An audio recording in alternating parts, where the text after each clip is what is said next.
the truth I find in my life is never black and white. It's always a shade of grey. And you know, when you know, I've talked about there being a non-human element, and not necessarily extraterrestrial in terms of what that conjures in people's mind, but a non-human element to this human structure of control. I should be saying, see, told ya, when, as you rightly say, we're now seeing the American Navy being much more laid back about, yeah, we're seeing all these craft and we can't explain them and all that stuff. But I'm not. I'm the opposite. Because if you look at the night sky and you're looking at a tiny fraction even of the Milky Way galaxy when you do that, you see all those lights and all that apparent distance. The idea that we're alone on a planet which, according to mainstream science, compared with the projected size of the universe, planet Earth is the equivalent of a billionth of a pinhead.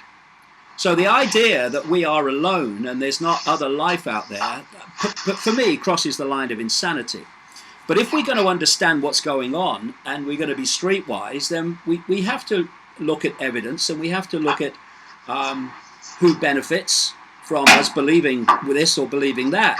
And I absolutely agree with you. There is an agenda which could quite possibly be played, which is to fake an alien invasion. Because I've just been talking there about what it's all about. It's about the centralization of power, politically, militarily. They want a world army, they want a world central bank, they want a world currency, which I've been saying for decades is designed to be just digital money, no cash at all, and look the way that's going. Now, if you look at the outcome of an alleged alien invasion, in fact, Ronald Reagan kind of articulated it when he was in power. He said that if there was a threat from beyond, we'd all come together. And if you look at what happens when a country's at war, you get a war cabinet. There's the centralization of power. A lot of democracy things get put aside because we must fight the war. What would happen if a fake alien invasion was played and people believed it, is you would have the ultimate excuse to centralize power on a global level, military power, all power, to react to this threat.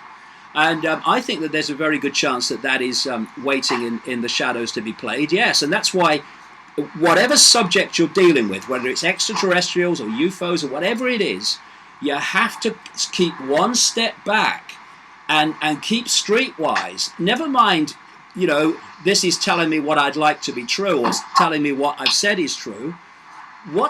Who benefits from this? So what is the reason that this is happening? So yes, there is non-human life out there. Of course there is. But is there a plan, an agenda to use the fake alien invasion to justify centralization of global power? There's a very good chance that's the case, yes. And there's lots of evidence to support that over the years. Well, I think that they have technology. You've just mentioned it. They have technology that is way beyond the space shuttle, and way beyond anything that we see in the public arena.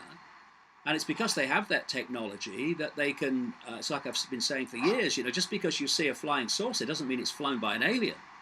You know, it's a very good chance it's flown by a human out of somewhere like Area 51 or something, because they have this technology. And this is one of the things that is very, very important for people to appreciate. Whatever the cutting edge of technology we see in the public arena, it's way behind what they have in the shadows.